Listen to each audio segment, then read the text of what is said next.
আসসালামু আলাইকুম, কেমন আছেন সবাই? আশা করি ভালো আছেন। আল্লাহর রহমতে আমিও ভালো আছি। আজকে আপনাদের জন্য নিয়ে এসেছি আমসত্ত্বের রেসিপি। তো আমি এখানে এইভাবে আমগুলো তৈরি করে নিয়েছি। প্রথমে আমি নিয়ে নিচ্ছি পাকা আমগুলোকে এবার আমি সিলে টুকরা টুকরা করে এরকম ছোটো করে কেটে নিয়েছি। তারপরে আমি একটা ব্লেন্ডার নিয়েছি, ব্লেন্ডারের মধ্যে আমগুলো দিয়ে এবার আমি ব্লেন্ডার করে নিব। আমগুলো আমার ব্লেন্ডার করা হয়ে গেলে একটি ছাঁকনার সাহায্যে আমের পিউরিগুলোকে আমি সুন্দরভাবে চেলে নিচ্ছি, যাতে এর শ্বাসটা আর আমের পিউরির মধ্যে না থাকে।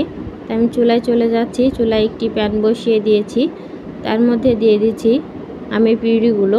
এবার দিয়ে দিচ্ছি চিনিটাকে দেওয়ার পর অনবরত আপনাকে এটা নাড়তে থাকতে হবে, তা না হলে এটা ছিটকে যখন ফুটবে তখন হাতটা পুড়ে যেতে পারে।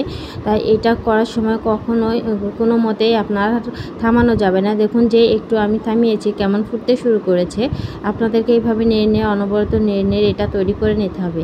আর এখানে মিষ্টির ব্যালেন্সের জন্য একটু স্বাদটা বাড়ানোর জন্য আমি দিয়েছিলাম পরিমাণ মতো লবণ।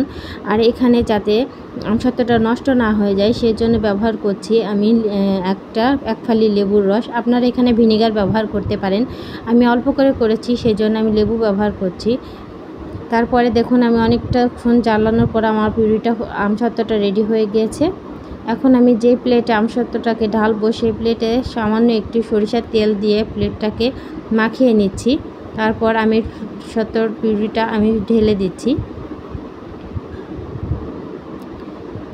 আমসত্ত্বের পিউরিটা ঢেলে দেওয়া হয়ে গেলে এবার আমি আমার ইচ্ছা মতো আমি সুন্দর করে সমান করে নিচ্ছি। আপনারা আপনাদের ইচ্ছা মতো যে যেমন মোটা বা পাতলা করবেন এরকম করে শার্ট করে দিবেন সুন্দরভাবে। তারপর আমি এটাকে 2 দিন ধরে রোদে শুকিয়ে নিয়েছি।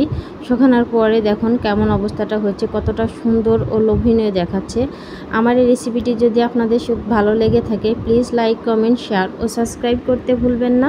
আর কাজটি যদি করে থেকে থাকেন তাহলে অসংখ্য ধন্যবাদ। আমি যে প্লেটে তেলটি মাখিয়ে নিয়েছিলাম এর জন্য আমসত্ত্বটা তুলতে আমার একটুও সমস্যা হয়নি। দেখুন কোনো দিকে ছিঁড়েও যায়নি, লেগেও যায়নি, সুন্দরভাবে উঠে গিয়েছে এবং কতটা পাতলা আর সুন্দর হয়েছে। আমি পাতলা করেছি অনেকটা, দেখুন আমার ভিতর থেকে হাতটা দেখা যাচ্ছে। এবার আপনাদেরকে আমি কেটে পরিবেশন করে দেখাচ্ছি। আমি আমসত্ত্বটাকে 2 ভাগে ভাগ করে কেটে দেখাবো আপনাদেরকে। আমসত্ত্বটাকে আমি 2 ভাগে কেটে নিচ্ছি আগে প্রথমে।